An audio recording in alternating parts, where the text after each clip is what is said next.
Welcome to Manager Tools. Today's show, How to Handle Public Disagreement, Part 1.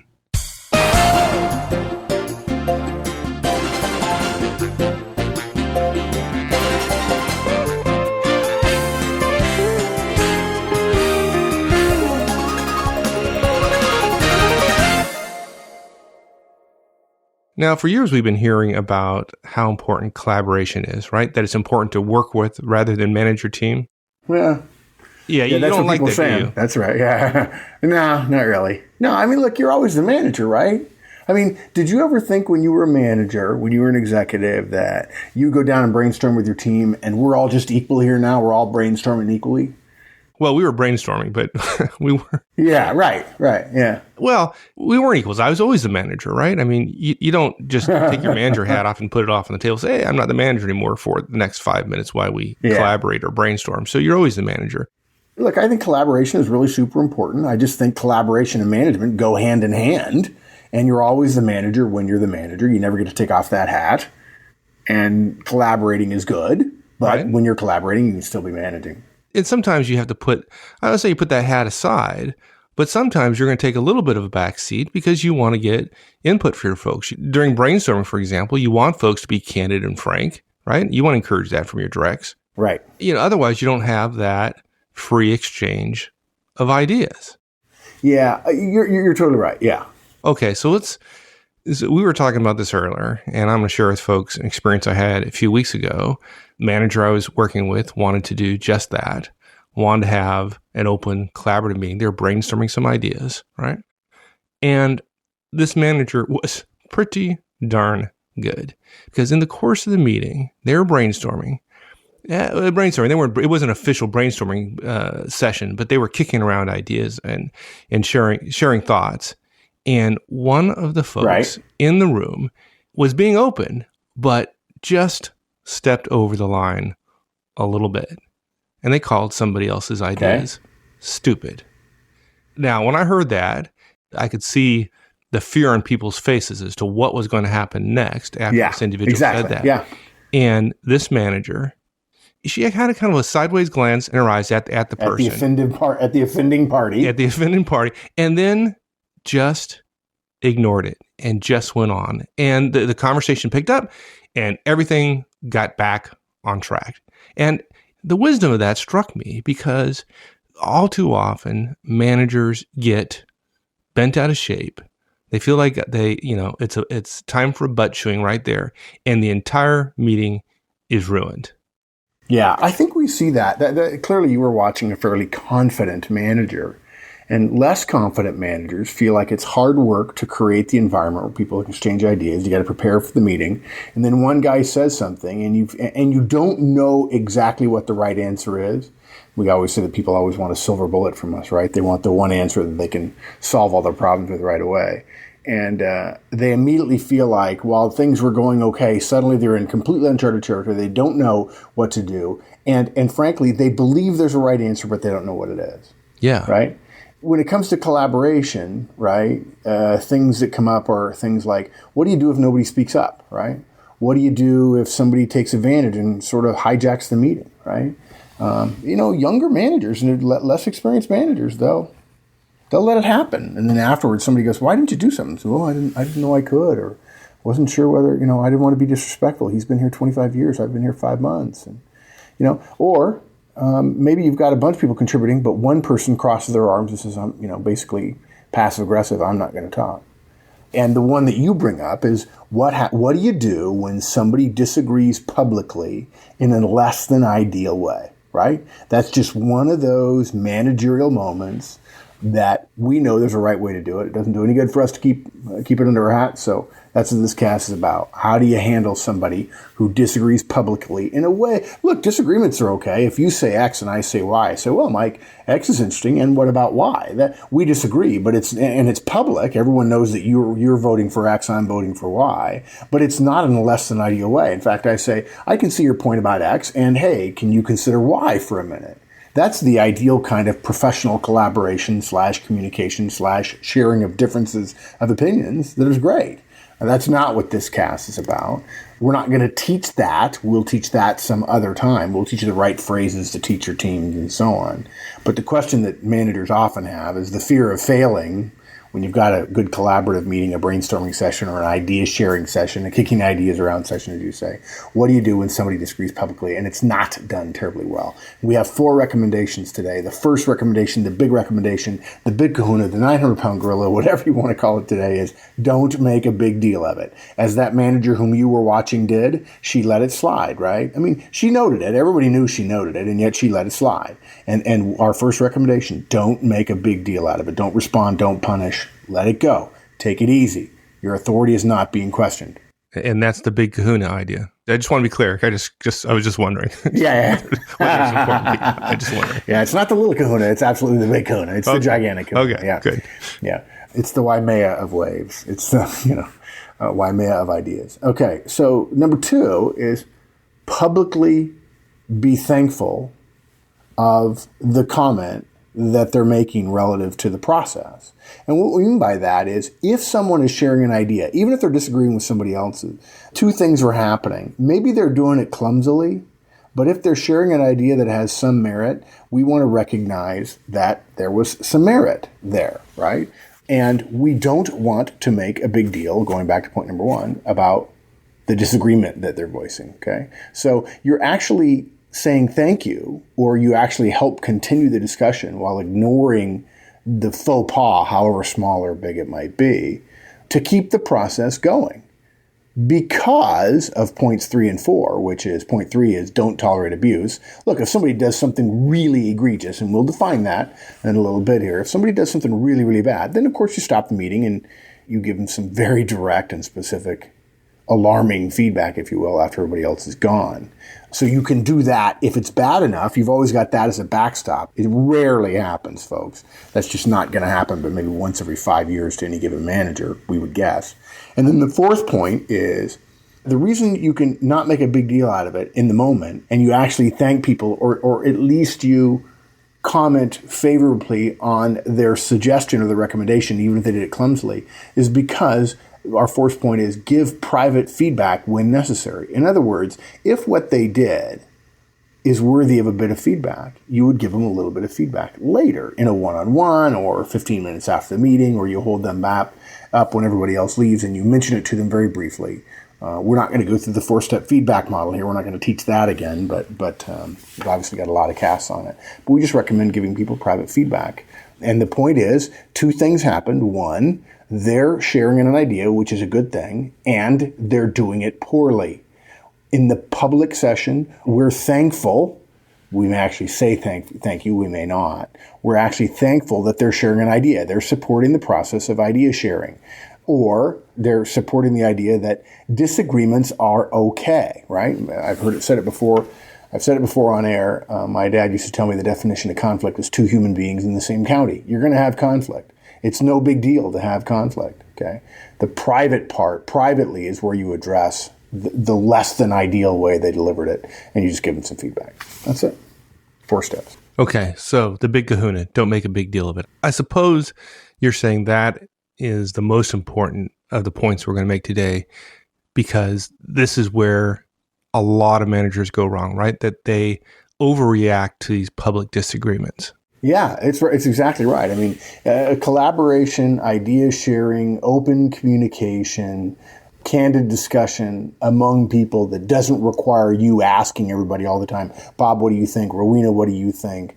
Arwen, what do you think? Or whatever. That kind of open collaboration is a good thing. And if you overreact and punish someone who's doing it clumsily, even if they're intentionally, if they're clever enough to know they're doing it, they're not just a sort of a bull in a china shop mentality. If you address their failure, if you address their weakness, you're going to kill a lot of that open communication, that open sharing. Folks, we assure you, unless one of your directs goes off and they have a loud diatribe and they attack people in the room personally, there is no need for you to respond sharply to a clumsy disagreement. And we'll give you some examples here in a minute. Ever. You don't ever have to do it. There is no value in verbally spanking someone, if you'll pardon the expression, who acts out or is even borderline or actually unprofessional. There's no need, there's no value in pointing them out and embarrassing them in front of everybody else. Now, there is a case where if they really, really go far, that we're going to stop the meeting, but that's pretty darn rare, okay? But doing it in front of others and then expecting the conversation to continue is just not going to happen, right? So we recommend you don't make a big deal out of it when one of your directs publicly disagrees, okay? Now, look, again, as I said before, we want to caveat this. There are tons of disagreements which are good. If Mike says, well, I really think we ought to go to Minneapolis next year planning our conferences, and I say, well, I hear you there. I understand that the demographics suggest that we go there and we haven't been there yet. Oh, you've gone too far. You've gone too far. I take exception. Yeah. Nice. Folks, Mike just demonstrated what we call hair trigger, which we're going to put out in a future cast. But if we're talking about conference locations for 2011, you say, the demographics suggest Minneapolis. And I chuckle and say, as long as it's not January. And you say, the numbers suggest we haven't been there yet. And we have a pretty healthy contingent of Manager Tools listeners there. And I'd say, yeah. And since we're looking at a limited number of days, limited number of conferences, maybe 20 conferences next year, I totally agree. Minneapolis should be in the list. And I'm actually thinking that maybe we ought to go to New York or Chicago 3 times this year rather than just twice, just because of the size of those markets. We need to do the math. That is a disagreement, perhaps, or we're putting out different ideas, that one of which may have to succumb to the other one. But that's professional disagreement. It's done well. It's done professionally and politely and respectfully, okay? But when one of your directs doesn't do it, if Mike says Minneapolis and I say, that's just stupid, dude. Do you know what you're saying? Minneapolis in January? No, I'm kidding. I'm kidding about January. So we don't make a big deal out of it. We let it go. We don't respond in anger. We don't punish the small mistake. We focus more on keeping the conversation going. We don't punish content, right? The mistake that they made in their delivery and thereby shut off our debate. Don't worry that your authority is being questioned. It is not. Now, I want to be clear about something about that. Your authority cannot be questioned. Your authority is your authority. The sun, our sun that heats the earth, is the sun. People who question it, technically they are questioning the sun, but no one really gives them a lot of credence, okay? No one of your directs gives credence to another one of your directs, one of their peers, who questions how much authority you have, unless you were a megalomaniac and trying to run the company or something. When it comes to a meeting that you've scheduled, you're the 900-pound gorilla in the room. They're not questioning your authority when they're being petulant or pushing back. They may be thinking they can get away with something. They may be immature. They may be emotionally immature and therefore professionally immature. But they're not questioning your authority because your authority is your authority. It can't be questioned. They may think that they're challenging you, and the best thing in the world to do is not respond to a challenge of your authority. As I've said before, the President of the United States, and usually most heads of state, never respond to public direct attacks because you don't respond to someone who is less powerful than you. You just don't. So we don't worry about our authority being questioned. It's not. Maybe the person is clumsy. Maybe they're a jerk. And we'll deal with that later. Right now, we're trying to get something done in the meeting, and we're going to overlook their faux pas, their issue, their concern. We're not going to make a big deal out of it. Well, there's a whole continuum of responses, right? You talked about the conversation you described earlier between us. You described as professional disagreeing. You want me to go to Minneapolis, right? That's the one you're referring to. Great. Right. We will go to Minneapolis, folks. I actually do like Minneapolis. I think the governor of Minnesota once said, if we didn't have, as nice as Minnesota is for a large part of the year, I think the comment was, if we didn't have winter, we'd be overrun. Yeah. And folks, Mark wanted to go to Minneapolis. I suggested that we really ought to serve the 5 listeners we have in Hawaii and conference there. Because those 5 people are feeling pretty left out right now. Actually, I think it's a couple hundred. But anyway, okay. So what constitutes going over the line? Where's the line between professional disagreement and going too far? Now, if somebody jumps across the table and whacks somebody on the side of the head with a closed fist, Okay, that's too far. But physicality is over the line. Okay, but there's things far short of that would suggest the person has gone too far, and maybe later we're going to give them some feedback. So, what's reasonable, what's not? Yeah, good. So let's start with ideal behavior, and the ideal way to suggest an idea that's different than someone else's, or a different point of view, or to directly disagree. But suggesting an alternate is not the same thing as disagreeing, or to directly disagree. It's basically the same. You do it the same theoretical way, which is to say, you honor the previous idea and you suggest yours as a different idea, but one that is neither wrong nor right, simply a different way of thinking about it. It's the difference between but and.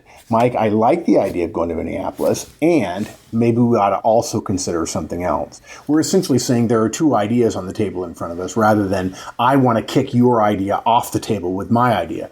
Maybe you think Minneapolis is good, but I know that Iowa is better, right? That is on the gray side of the line, on the black side of the line, and the white side of the line is saying, hey, your idea is good, and here's an idea to consider. What side of the line was it on? Was it on the gray side, the black side, or the white side? Yeah, I'm sorry, dude. That was bad. That was bad. That was the ultimate mixed metaphor. Yeah, the white side. It's on one of them. We know it's on one of them. So. Yeah, it's one of them. It's on. Yeah, the good side of the line. Let's talk about good and bad. The good side of the line is, hey, that's a good idea, Mike. And, in fact, that's a good way to remember it. The good side of the line includes the word good. Mike, that's a good idea. And my idea is good, too, which is different, but it just happens to be different than yours. Okay? Let's talk about, there's sort of a continuum here once we get over to the bad side of the line, whether it's gray or white or black. And what we thought we'd do is I kind of came up with three different scenarios that I have seen before in coaching folks. And the three scenarios are, these are quotes from the person who does the disagreement. Is one, I disagree. Number two, that's wrong. And number three, you're stupid. Okay. I wonder which side that's on. Okay. We'll get there. I disagree. We're not going to make a distinction, by the way, folks. This is interesting for some of you. We're not going to make a distinction between one of your team disagreeing with you or disagreeing with someone else.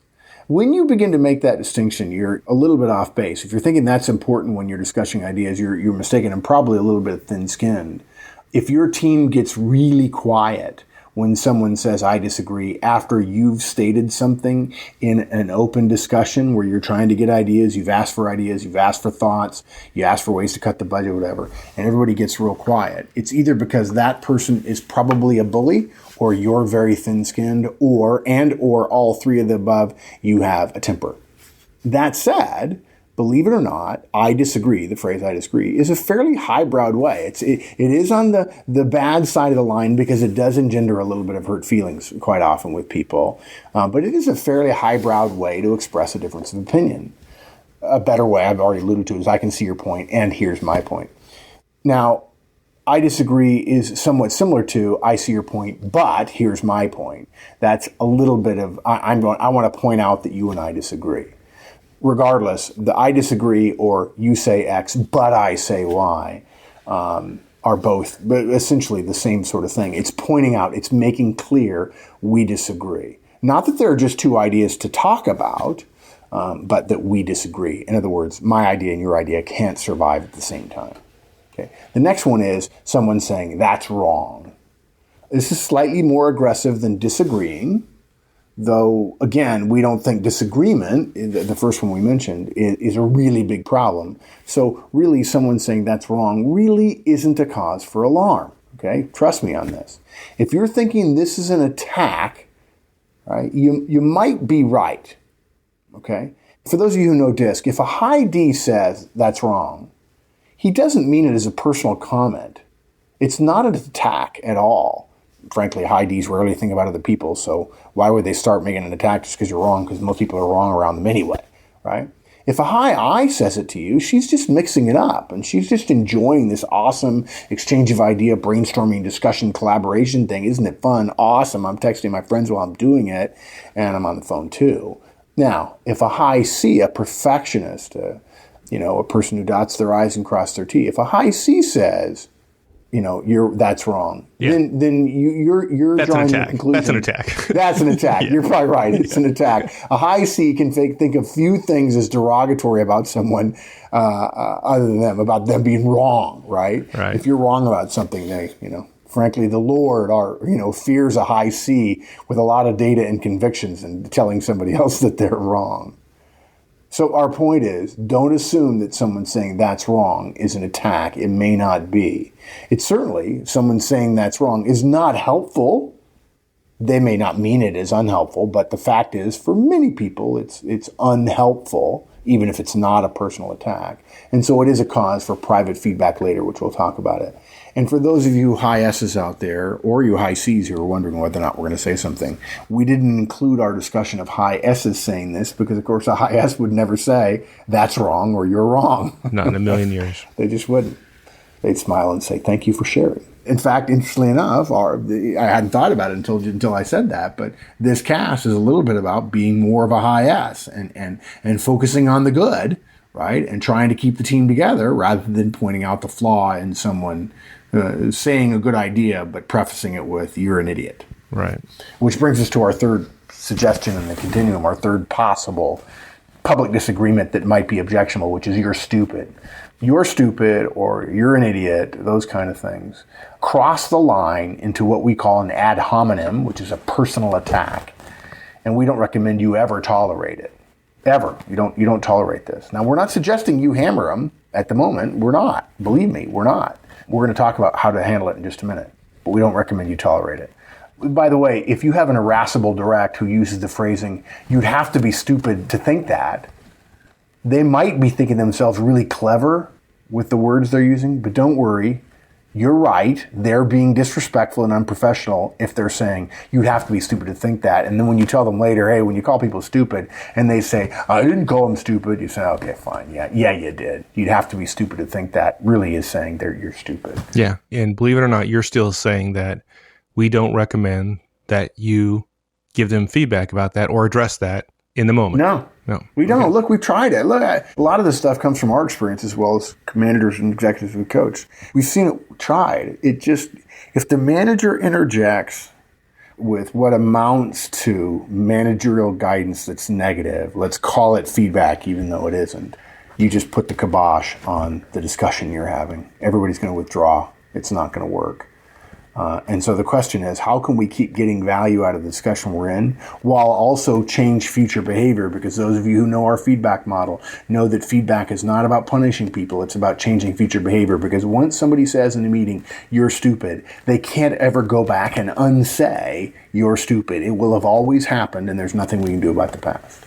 Okay, now hopefully the escalation between I disagree and that's wrong or you're wrong and you're stupid is clear to folks, right? Now look, disagreement is inevitable, and making the inevitable visible by saying I disagree is, in our opinion, it's just good professional behavior, okay? It's really talking about the 900-pound gorilla in the room.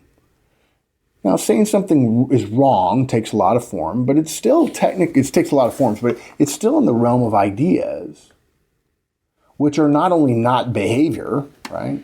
It's often unprovable what one person says about or what one person thinks about right and wrong.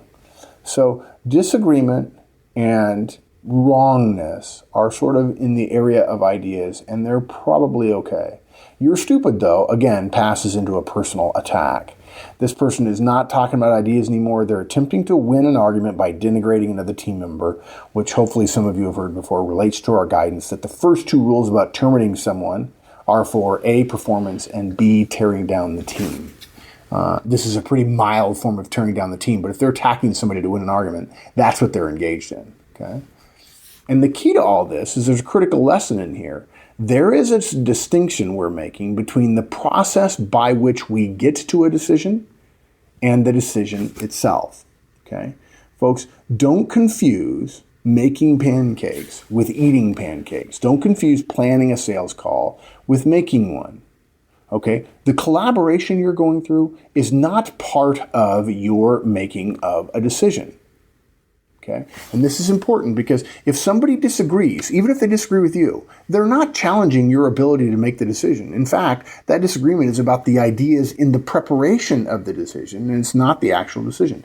Decision-making processes, which often include soliciting input from other people, are different from actually making the decision. In fact, I'd argue the phrase decision-making process is really a bit misleading. It ought to be decision preparation process or pre-decision thinking and discussion process, right? Decision-making isn't a process, it's a moment. Look, okay, sure, fine, gather data, hear from everybody, it usually works. But don't confuse making your decision as the manager with preparing to make it and ensuring that you're going to make a good one. Making it and preparing for it are two completely different things.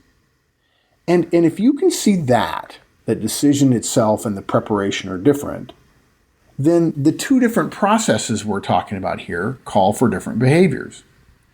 It's like we've said before about how many of us as managers struggle with brainstorming. We're so good at the process of turning many things into one in terms of deciding things. I've got 8 ideas, I'm going to pick one, right? We're so good at the process of turning many into one in order to make decisions that we struggle with the idea of coming up with 100 ideas quickly. We're really good at reductive processes, but we're not really good at creative processes. And decision-making and decision preparation are the same way. Decision-making calls for choosing, for eliminating all but one idea and planning its implementation. Decision preparation, which is all this collaboration that people want us to do, let's all be peers, let's all just have a kumbaya moment. Decision preparation calls for not choosing, for not eliminating, for considering all options, and for not planning yet, because we haven't decided. You can only plan after you decide. So when somebody disagrees with us, here's the key point here. I'm sorry, it's sort of long. When somebody disagrees with us or somebody else on the team, when we're in the decision-making process, the old language, right? What everybody calls the decision-making process, which is really preparation.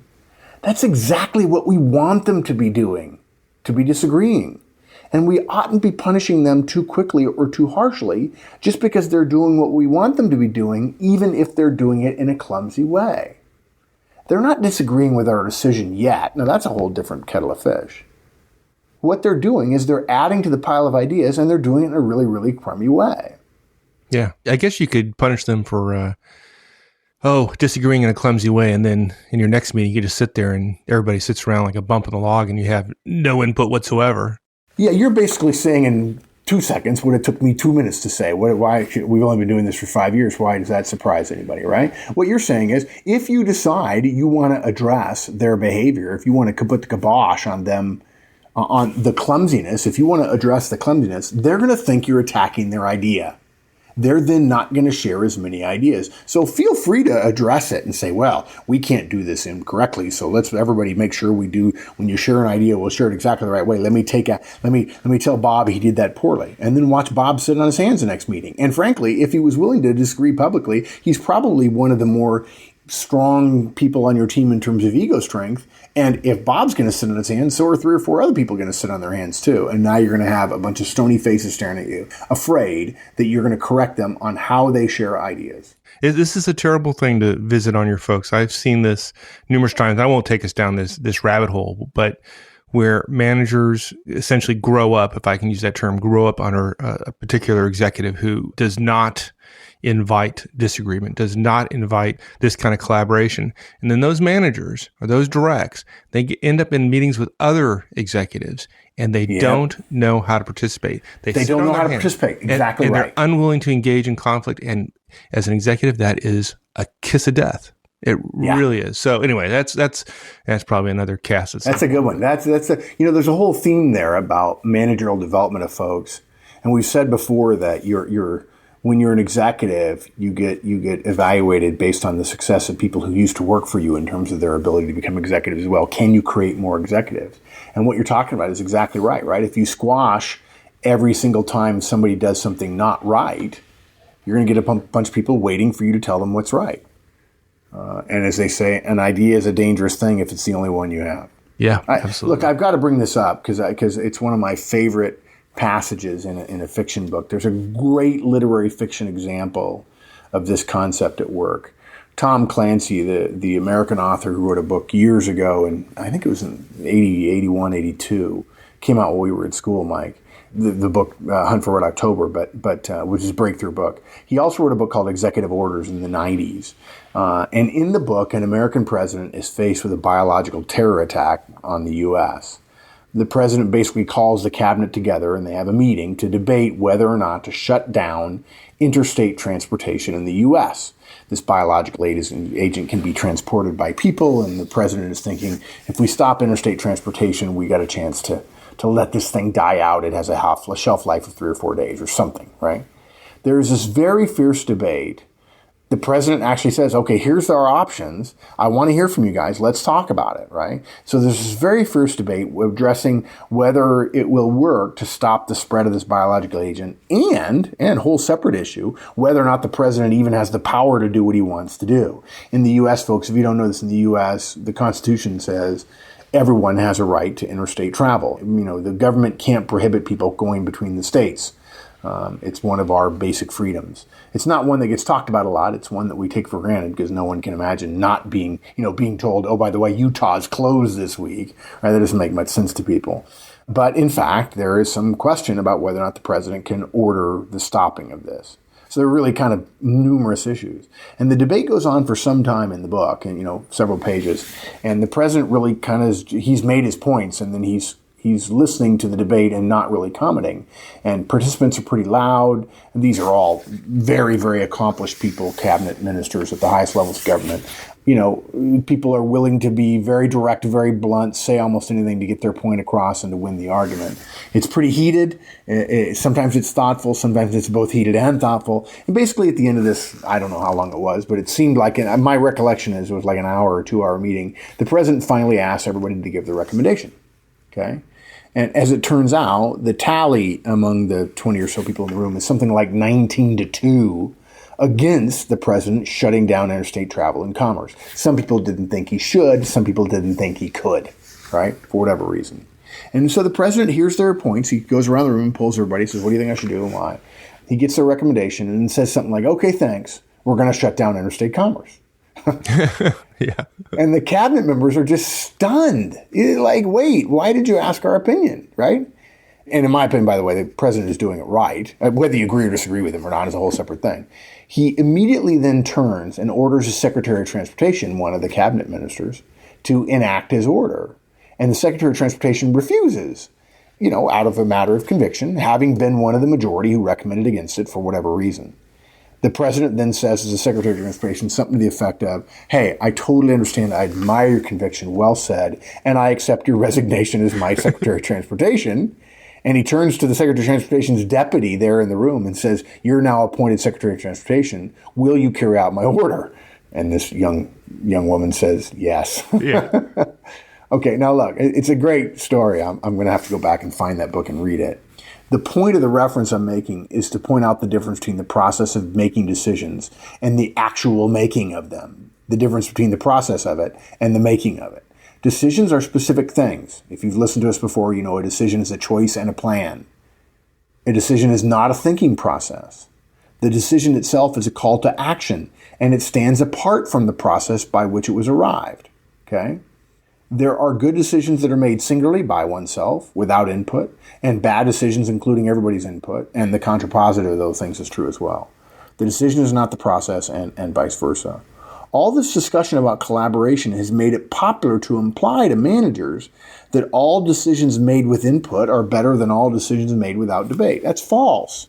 Okay? Now, look, it's generally true that the more information you get, the better off you're going to be, right? But not always true.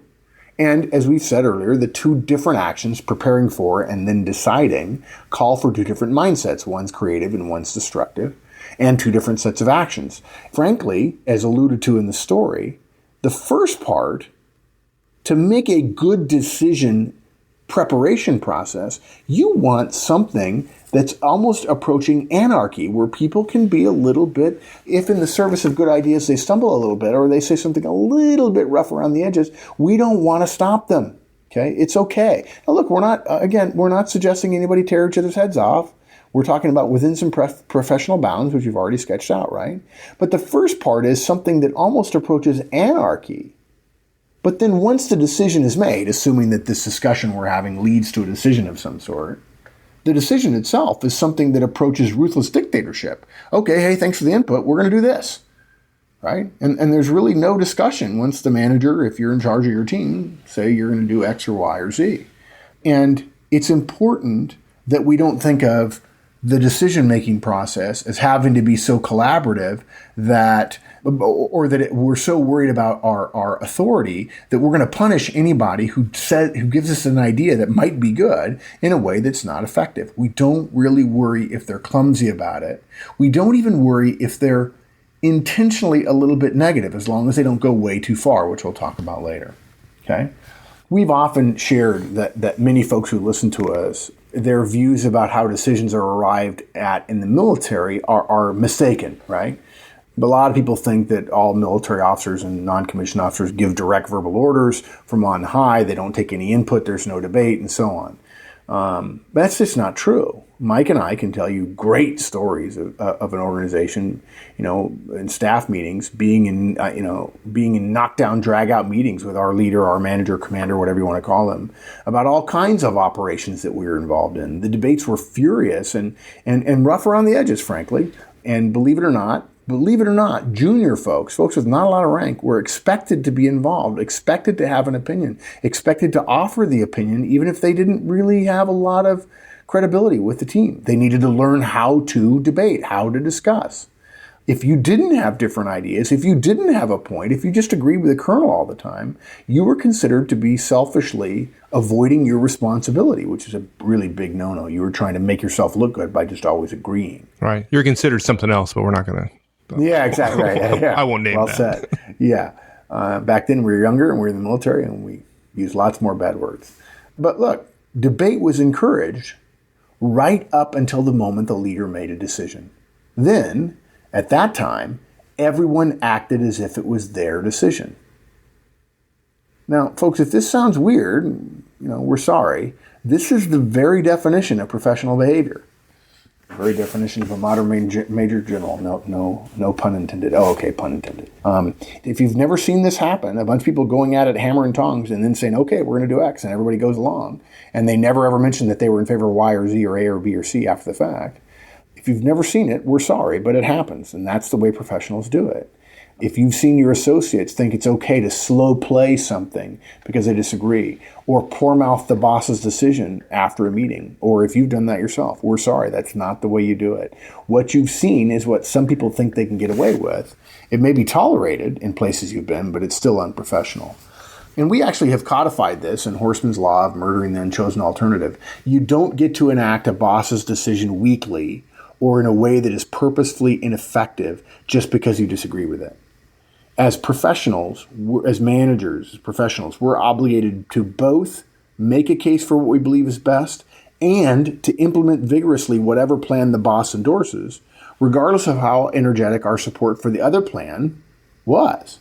We murder anything that isn't in the decision that has been made, meaning we don't use our belief in the other plan as a reason not to engage with the organization's efforts. Otherwise, there's no reason to have an organization because you don't get the specialization of labor and the clarity of focus that delivers better results. If you're part of a team that is helping a boss decide, you can fight like hell. You can have discussions and debates, and we expect you to. And it's okay to be a little bit less than ideal in your word choice. And managers, you don't need to punish them for it. But then we also expect, after you fight like hell, to acquiesce professionally. Now, if you're a manager and you're having to decide A or B or C and you're wanting input, it's okay to tolerate a little bit of creative anarchy on the front end and maybe even a little bit of a bruised ego among one of your team when someone says something a little bit rough that you're not going to punish them for at the moment. You're just going to give them feedback later. And then after we've heard all that thing, we brook all the input, we brook no dissent on what we're going to do. This is what effective organizational decision behavior looks like. This means that even when somebody publicly disagrees, the effective manager chooses to let it slide, to not make an issue of it publicly, to not make a show of strength to quiet the dissenter. And that's why we say don't overreact. And I'm sorry that was so long, but there's so much to cover when it comes to management. And there are a lot of ideas that underpin some of the specific actions we recommend. And we want you to know them. So when somebody throws you a curveball, you know how to handle the curveball. Yeah, I can't think of anything more important than a manager does than making decisions. And Right. any discussion around the decision-making process is a valuable one. So Yeah, in fact, it's funny. Somebody mentioned that just recently. It may have been you. He was saying, decisions are nothing more important than decisions. And what have we said all along? What's the most important thing managers do? Hiring. What is hiring? A decision about people. And what's Horstman's first law? It's all about people. Yeah, decisions about people are really, really, really important. thanks, everyone. That's it. Hope you enjoyed it, and we'll finish this one up next week. In the meantime, have a great one. So long.